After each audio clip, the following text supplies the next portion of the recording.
The house had once been loved.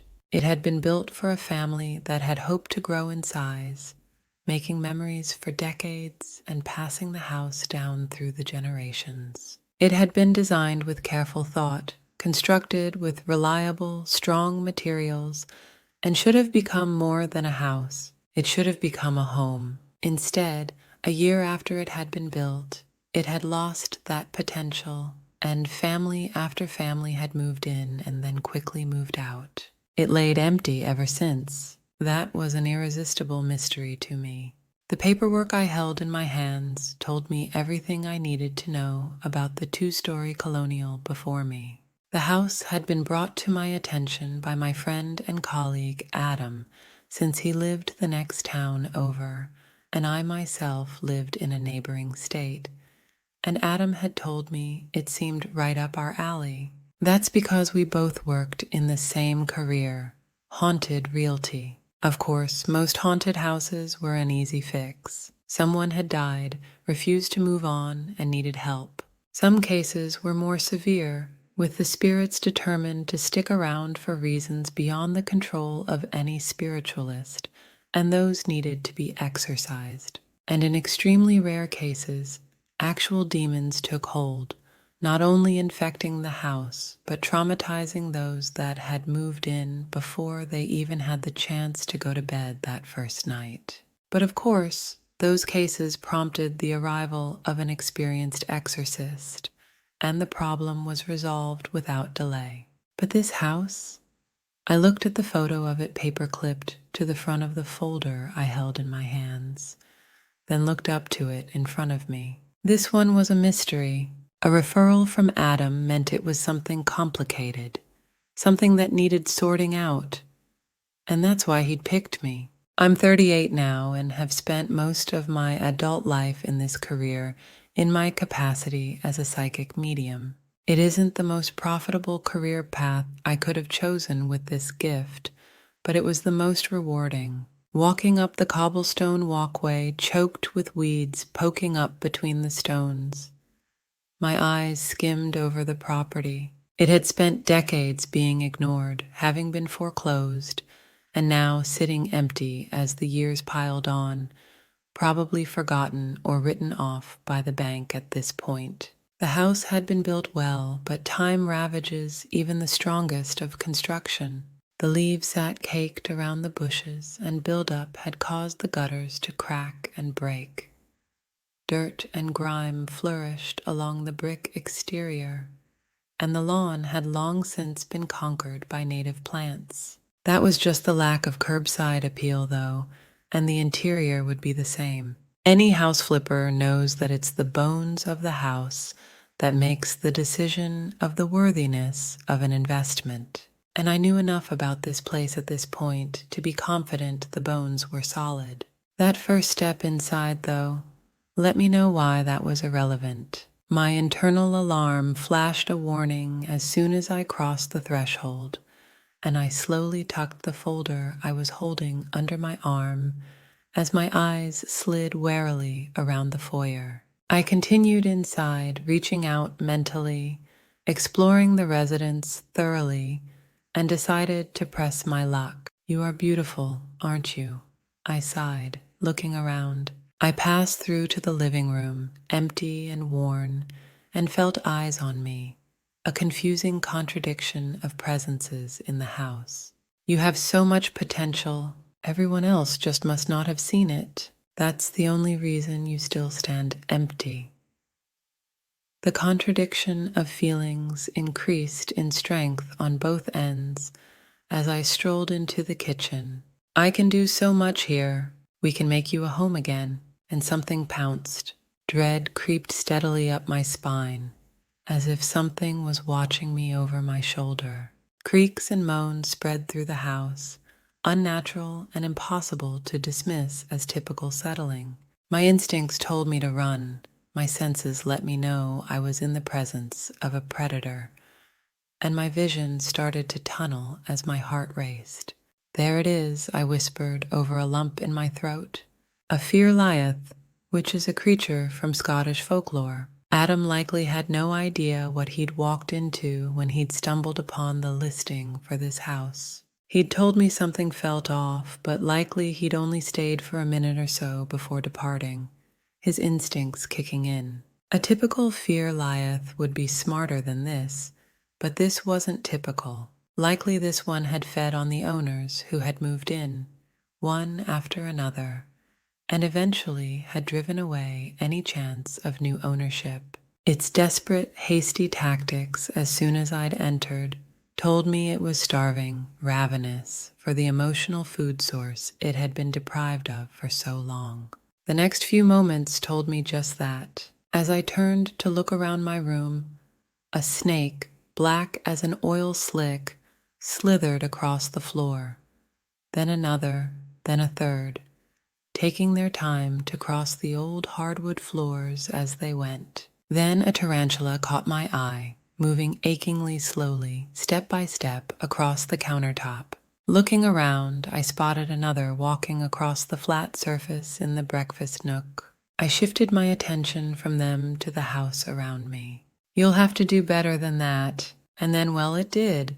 The creak of floorboards drew my gaze, and my heart skipped a beat. My father stood tall in the entryway from the living room, taking slow steps toward me, his wooden bat in his hand.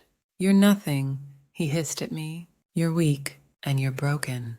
I took in a slow, deep breath and then let it out, attempting to flush the adrenaline that had flooded through me. "And you're dead," I murmured. "You can't hurt me." The apparition flickered and disappeared, and I suddenly stood in an empty room. But the heavy weight of dread still laid over me like a thick blanket, refreshed by the chemicals in my brain as the fear Liath fed on them. Without further delay, I put my folder on the kitchen counter and walked swiftly through the house and back out the front door. After a quick trip to my car's trunk for supplies, I went back into the home, spreading out everything on the floor. The burden of fear vanished when I left and reappeared when I re-entered, like the shift from a frigid interior to the warm, sun-drenched outdoors and back again. I ignored it, spray painting elaborate symbols in which I was well practiced on the floor of the kitchen. Then I took the bag of herbs, held it as I stood in the circle of symbols, and flicked my lighter, catching the flame on the edge. I spoke the recitation of expulsion with the ease of practice through repetition, letting the flames lick up the sides of the bag until it was too close to my fingers. And then I let it drop to the floor to burn itself out. Any vanilla human wouldn't have felt anything but a release in pressure, but I felt more. The fear Liath grabbed hold of its residents with invisible claws, grasping frantically to secure its grip, like someone being wrenched away by the winds of a hurricane before its grip slipped and it dissipated into the ether. Taking in and letting out a deep breath, I looked around the home with new eyes and a smile spread across my face. "You did it." My eyebrows rose in surprise as I turned to my right. There they stood, a half-opaque family of 3 consisting of a mother, father, and young daughter. They looked mostly stunned, but also grateful, and the emotion on the father's face in particular was incredible. "How did you do that?" the father spoke. "After all those years of our home sitting empty." "Experience," I said with a smile, walking over to the folder on the counter of the kitchen. I flipped through to the first page. "Let's see, we've got Helen, Travis, and Maggie. That must be you," I said, meeting the gaze of the 6-year-old. She smiled shyly and nodded. "Our house," Travis said softly.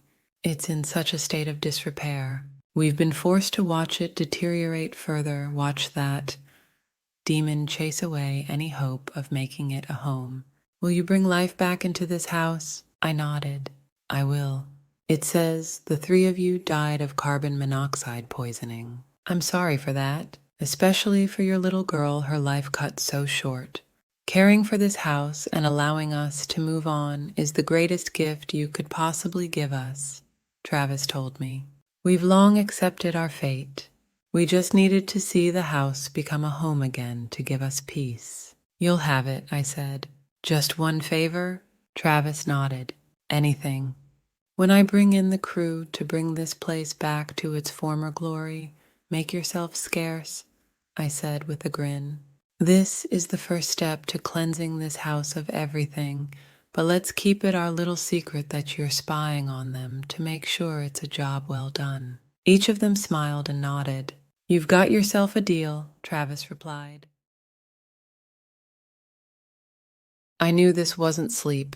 My eyes were wide open, however I couldn't see. Everything was a bright blur. Imagine staring at the sun and not being able to close your eyes from a torturous bright. The panic set in causing my body to hyperventilate. I must have laid there for hours, paralyzed in fear, before I was able to actually sense something. I was trapped inside a big, bright nothing that I could not escape.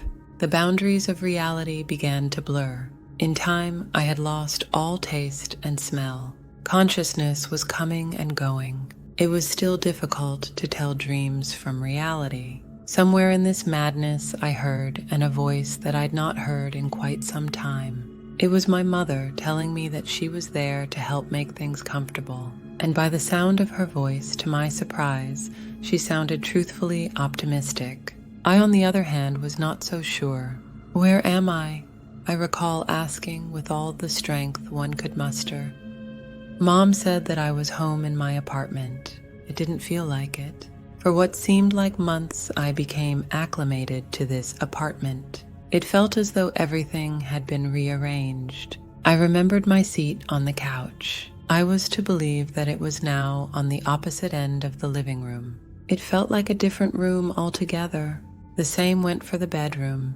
It just didn't feel like the one I once knew, however, curiously, did have a slight trace of familiarity. You'll get used to it, Mom would say, whenever my frustrations would boil over. Her tone was always truthful. Mom was the only thing that brought me comfort. We would sit and have long conversations about a host of different topics throughout the days that passed.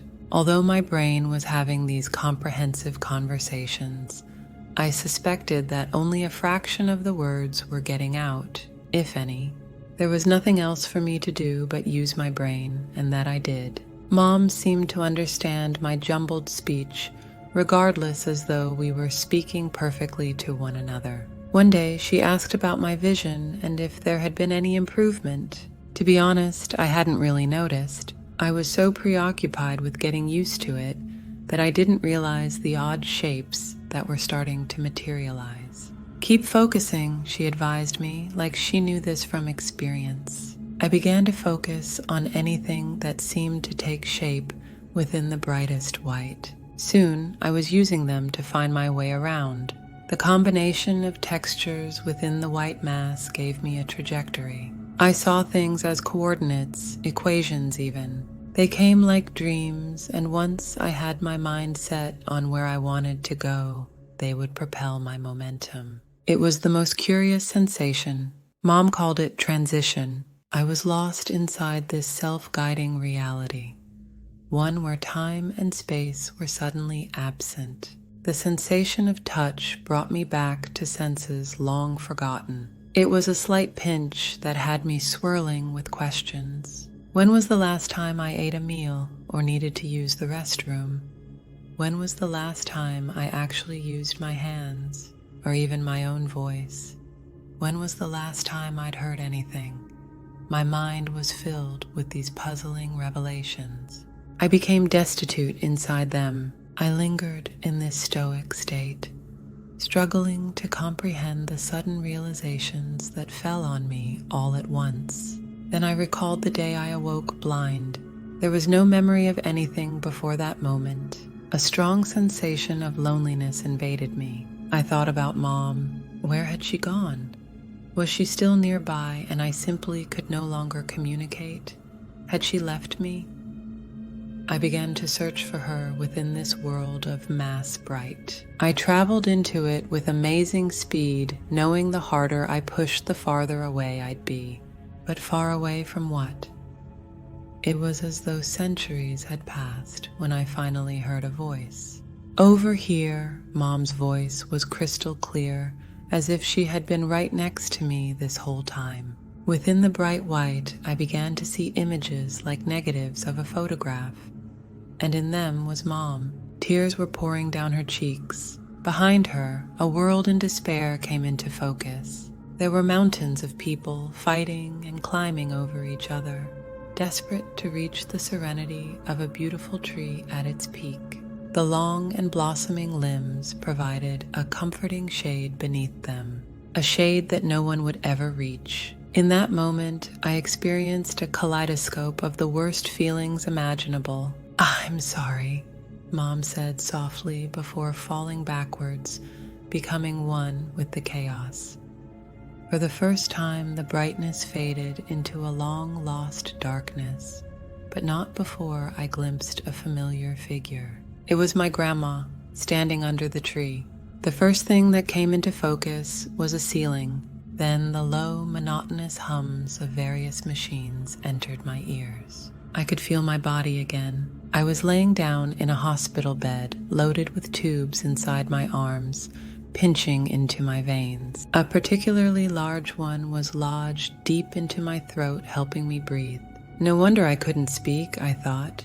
My eventual release from the hospital came with unwanted noise, both physically and mentally. Before I fell asleep that fateful night, I was a strong and independent young woman, proud to be doing well on my own.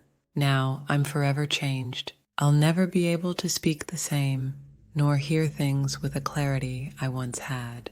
My body has been wounded in the most vile way. I'll struggle into life with a fragile immune system, hoping the slightest cold will not kill me. That's what a poisoning does. I should have known once Mom showed up at my door that something was wrong. She was a stranger to me after all. I had vague childhood memories of her coming and going. I went through life without her. There were a few times she'd come back trying to enter my life. Grandma was always there to protect me. That day, though, I opened my door and let Mom into my life. I felt sorry for her as she stood on the doorstep, vulnerable and weak. I was doing really well. Perhaps I could help, I foolishly thought. Take her in and be the provider, reconnect even. Within 2 weeks of her arrival, I would wake up blind and near death. I learned shortly after I regained consciousness at the hospital that Mom was found dead inside my apartment. She had killed herself with the very poison she slipped me. Only a disturbed mind could rationalize that poisoning their own child would allow them a fresh start. But this was her plan, to kill me and take my identity. It would have been easy. I was basically a copy of her, physically. But once the plan didn't work, and I survived, she took her own life.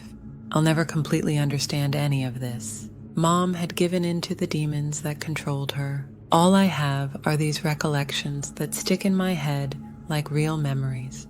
I left Mom climbing amongst the desperate, forever reaching for a peaceful place under the shade of a tree. And within all of this was Grandma, still protecting me. As for Mom, she finally gave me that soft-spoken apology I deserved.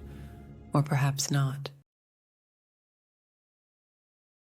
Emmy's husband insisted on keeping this weird painting of a woman. "Who is she?" I'd asked when I first saw it, leaned against a mountain of moving boxes. "I don't know. I got it at a rummage sale." It depicted a young woman standing in a dark room, looking over her shoulder at the viewer. She was actually rather beautiful, blonde hair falling over her shoulders like a waterfall. A dainty, heart-shaped face that was somehow haunting rather than cute. But it didn't feel classy or pensive or beautiful. Instead, it felt creepy, especially because my husband insisted on hanging it above our bed. "I mean, it's a beautiful painting," I said, "but it just doesn't fit with the modern decor. Neither does your green and orange throw pillows." "Okay, but they're small. This painting is enormous. For Pete's sake, the woman is nearly life-sized. I want to keep her where she is. It seemed like a big deal to him, so I dropped it, but it wasn't easy. Sometimes I woke up in the middle of the night with the horrible feeling that I was being watched. Then I'd look up and see her haunting gray eyes staring down at me. I didn't get much sleep after that, and there was the one time I swear she moved. Was her hand always like that? I asked Eric after getting into bed one night. Like what? He asked. Her left hand.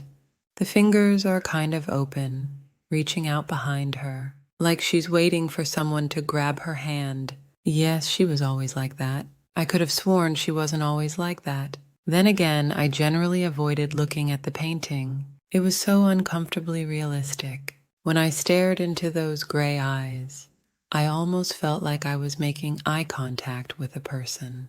I lasted 2 weeks. Then I begged Eric to move it. Can we please move the painting somewhere else? I really hate looking at it when I'm going to sleep. It's the nicest piece of art we have. It belongs above the bed. What about the sunflower one? That's just a print, he complained. I'll move my throw pillows out if you move the painting out. He heaved a long sigh.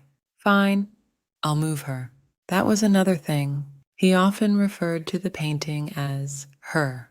It was weird, so he moved it to the stairs. But honestly, that was worse. Every time I went downstairs, there she was, staring at me from above the landing with those piercing gray eyes. At least when the painting was in the bedroom, I was usually asleep or facing the opposite direction. I hit my breaking point a few days after that. For some reason, I couldn't sleep. After tossing and turning for an hour, I decided to grab a snack downstairs. I got to the top of the stairs, and there she was. I hadn't turned on the main lights, only the nightlight in the hall bathroom was on. With everything so dark, the background of the painting melted into the shadows. But the woman still stood out, with her pale face and white dress. And my stupid, sleepy brain interpreted it as an actual person standing there. I jumped about a foot in the air, and I would have fallen all the way down the stairs, had I not caught the banister at the last second.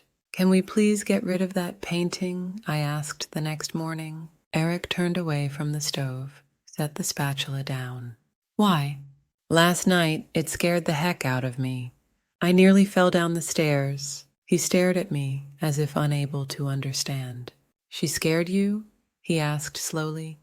Well, more like startled me. I thought it was actually a person standing there.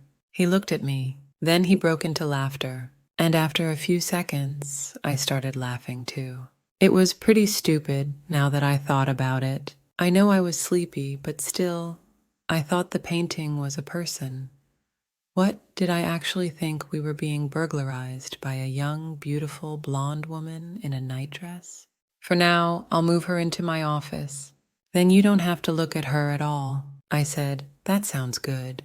And for a while after that, things were okay. I sort of noticed Eric spending more time in his office than usual, but he also had a big deadline for a brief coming up. And how would that be related to the painting anyway?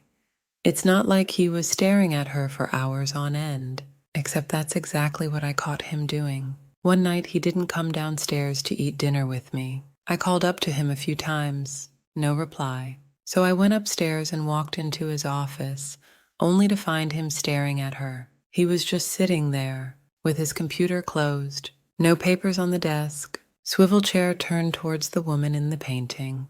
Oh, he said suddenly when I walked in. Then he quickly stood up. I was just about to come down.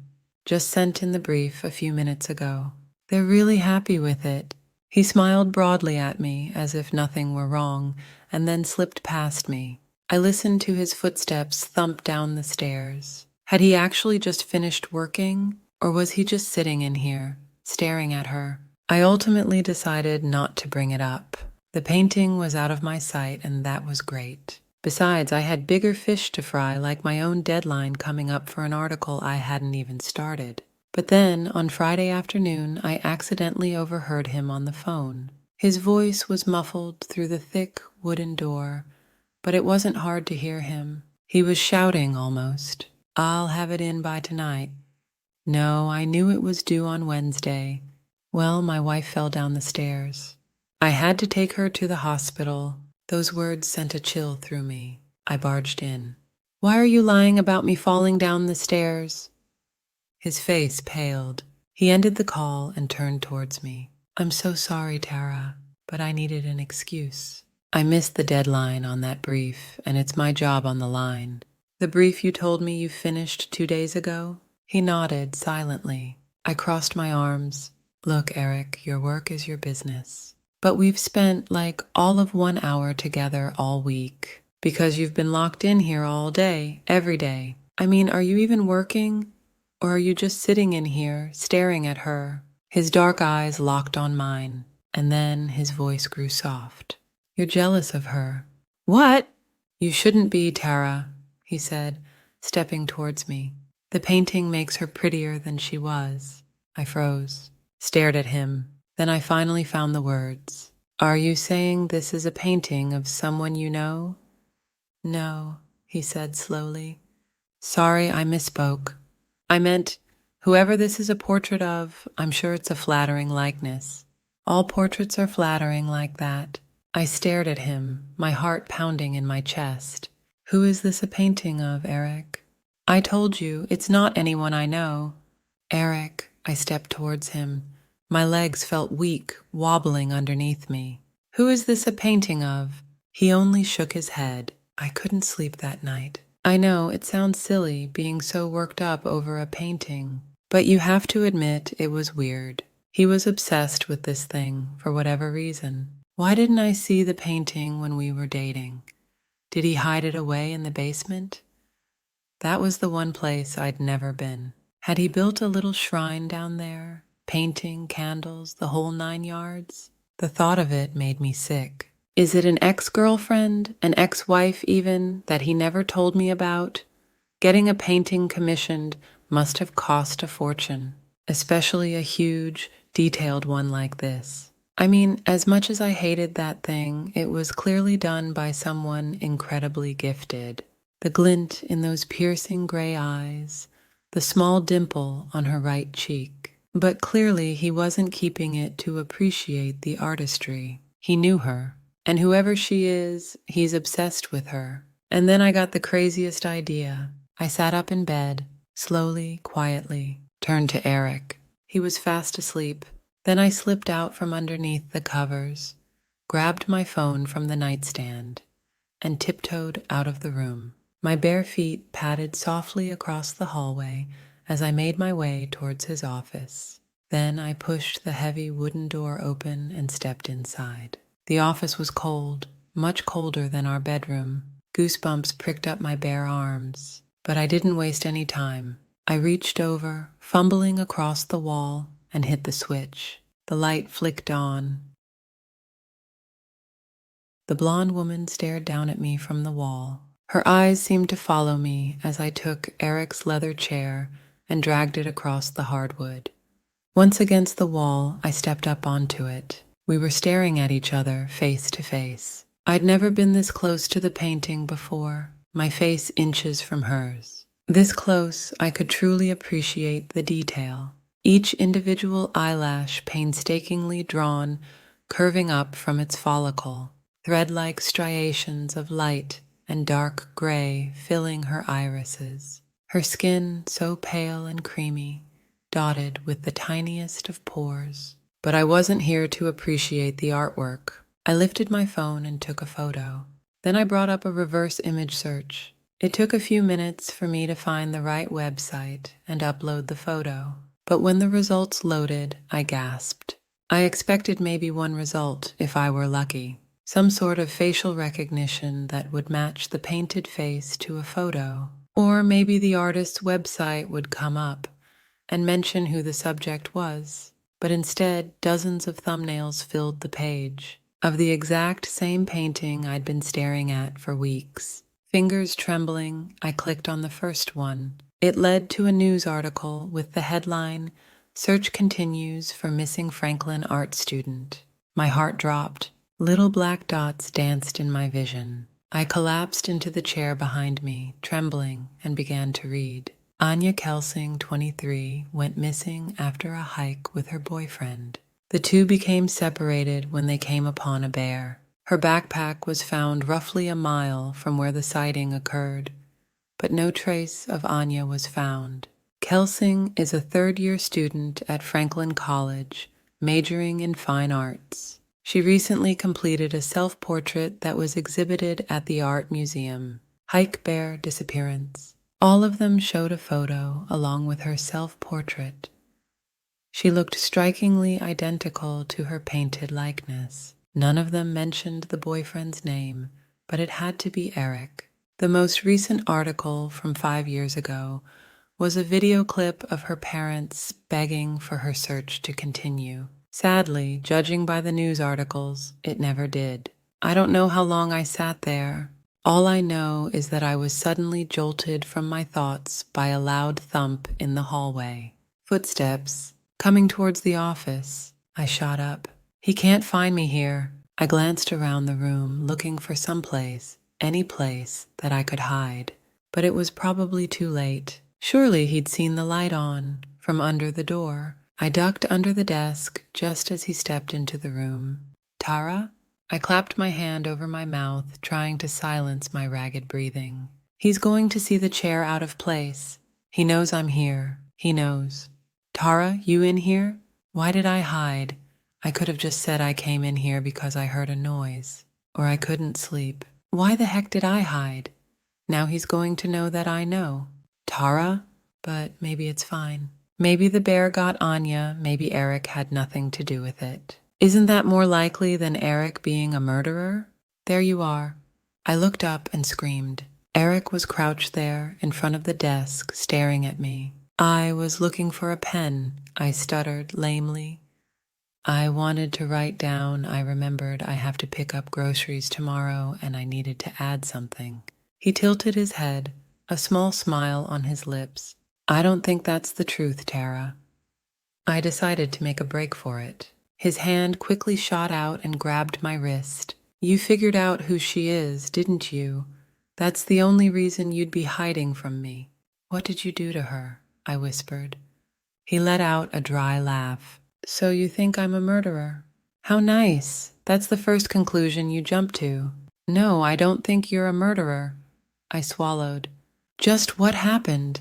They didn't find a body. Did the bear get her? He didn't reply, just stared at me silently with those cold, dark eyes. I was jealous, I continued desperately, but now I understand.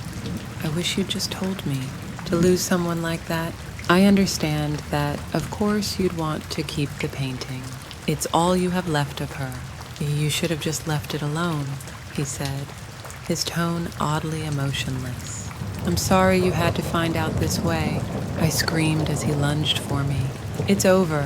His hands were clenched tight on my wrists as he dragged me out from under the desk. I pulled back, trying to wrench myself free, but it was no use. A loud crash sounded behind us. Eric whipped around, and for a split second, his grip released. I acted instantly, pulled free from him and ran, pivoting around the desk and racing towards the door. As I glanced back, I saw Eric starting after me, but I also saw what had made the noise. The painting of Anya had fallen from the wall. It lay askew on the floor, her gray eyes staring emptily upwards. I was always a fast runner. Eric was only halfway down the stairs by the time I was at the bottom. Bursting out into the cold air, I began to scream. He grabbed me from behind and tried to pull me back inside, but it was too late. Lights were flicking on. Our neighbor rushed out of his house, dialing 911. It was over. The police arrested Eric for assault, and once I told them my story of his obsession with Anya's painting, they were able to search our house. And hidden in his office drawer, in a small box, was a pair of gold earrings, the same earrings Anya wore on the hike that day. The case is slowly mounting against him. I'm hoping, praying Anya gets justice and that a jury convicts him of her horrible murder. Sometimes I think Anya was watching over me, and that night she'd protected me from falling victim to the monster who ended her life. The painting now hangs up in my foyer, the glint in her piercing gray eyes, and sometimes I think she's smiling back at me